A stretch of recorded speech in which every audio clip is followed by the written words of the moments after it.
नमस्कार दोस्तों, आपका स्वागत है आपका अपना चैनल MRGK जेस में। तो आज हम केमिस्ट्री का मोस्ट टॉपिक पदार्थ, जिसे इंग्लिश में मैटर कहा जाता है, लेकर आए हैं।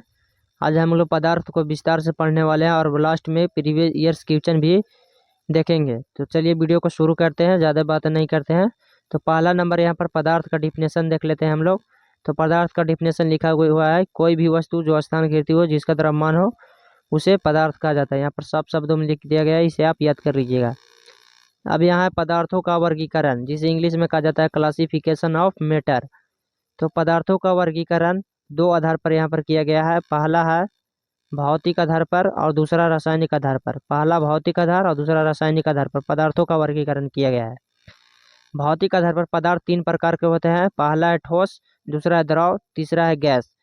तो ठोस को इंग्लिश में सॉलिड कहा जाता है, द्रव को इंग्लिश में लिक्विड कहा जाता है और गैस को इंग्लिश में गैस ही कहा जाता है। यहाँ पर लिख दिया गया है, इसे आप याद कर लीजिएगा। अब दूसरा है रासायनिक आधार पर। तो रासायनिक आधार पर भी पदार्थ तीन ही प्रकार के होते हैं। पहला है तत्व, दूसरा है यौगिक और तीसरा है मिश्रण। यहाँ पर लिख दिया गया है, तत्व को इंग्लिश में एलिमेंट कहते हैं, यौगिक को इंग्लिश में कंपाउंड कहते हैं और मिश्रण को इंग्लिश में मिक्सचर ही कहा जाता है। अब यहाँ पर हम अगला टॉपिक पढ़ते हैं, पदार्थ की अवस्थाएं। तो पदार्थ की 5 अवस्थाएं हैं।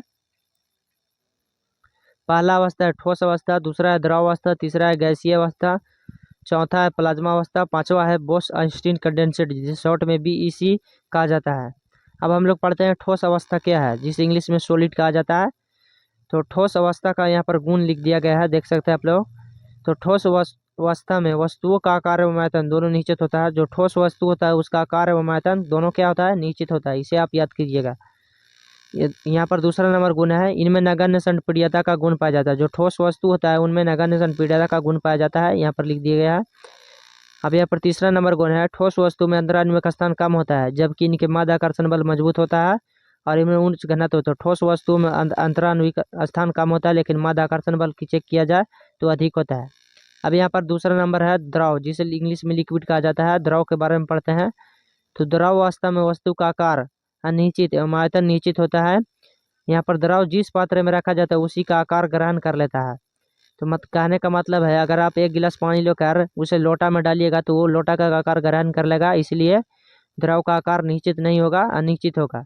इसे याद कर लीजिएगा। यहाँ पर दूसरा नंबर गुण है द्रव, इनके मध्य आकर्षण बल कम होता है। जो द्रव का मध्य आकर्षण बल होता है उसका कम होता है। यहाँ पर दूसरा नंबर गुण है। अब यहाँ पर तीसरा नंबर गुण पर चलते हैं। द्रवों में ठोस की अपेक्षा कम घनत्व होता है। द्रवों में ठोस की अपेक्षा होता है जो कम घनत्व होता है, यहाँ पर लिख दिया गया है। अब तीसरा नंबर यहाँ पर गैस के बारे में पढ़ते हैं, जिसे इंग्लिश में गैस ही कहा जाता है। तो गैसीय अवस्था में पदार्थ का आकार एवं आयतन दोनों अनिश्चित होगा, तो वो होगा गैसीय अवस्था। दूसरा नंबर गुण है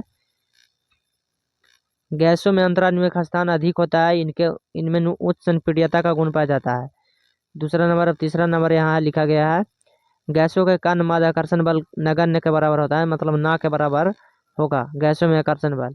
उदाहरण के लिए ऑक्सीजन है O2, जिसे O2 कहा जाता है। यहाँ पर O2 आप लिख सकते हैं, O2 कहा जाता है। अब हमारा चौथा अवस्था है प्लाज्मा अवस्था, जिसे इंग्लिश में प्लाज्मा ही कहा जाता है। यहाँ पर नहीं लिखा गया, इसके लिए सॉरी। तो प्लाज्मा अवस्था के बारे में पढ़ते हैं। तो प्लाज्मा अवस्था है कि प्लाज्मा का कोई निश्चित आकार एवं आयतन नहीं होता है। जिस तरह गैस का कोई निश्चित आकार एवं आयतन नहीं होता, उसी तरह प्लाज्मा का कोई आकार निश्चित या आयतन निश्चित नहीं होगा। अब यहाँ पर दूसरा नंबर प्लाज्मा का गुण है, यह पदार्थ की चौथी अवस्था है। तो पूछा जाएगा पदार्थ की चौथी अवस्था कौन है, तो प्लाज्मा होगा पदार्थ की चौथी अवस्था। अब यहाँ पर है तीसरा नंबर गुण, सूर्य और तारों की ऊष्मा ऊर्जा प्लाज्मा अवस्था के कारण होता है। अगर आपसे क्वेश्चन पूछा जाएगा सूर्य और तारों की ऊष्मा ऊर्जा का कारण क्या है, तो प्लाज्मा अवस्था होगा इसका राइट ऑप्शन। अब यहाँ पर पांचवा नंबर है बोस-आइंस्टीन कंडेंसेट, जिसे शॉर्ट में BEC कहा जाता है। तो पहला नंबर गुण है BEC वह अवस्था है जिसमें किसी को लगभग परम शून्य ताप पर शीतल करने पर उनकी परमाणु ऊर्जा लगभग समाप्त हो जाती है। तो BEC बोस-आइंस्टीन कंडेंसेट के बारे में लिखा गया है, जिसे सिद्धार्थ बनर्जी ने भविष्यवाणी किया था। मिलते हैं नेक्स्ट वीडियो।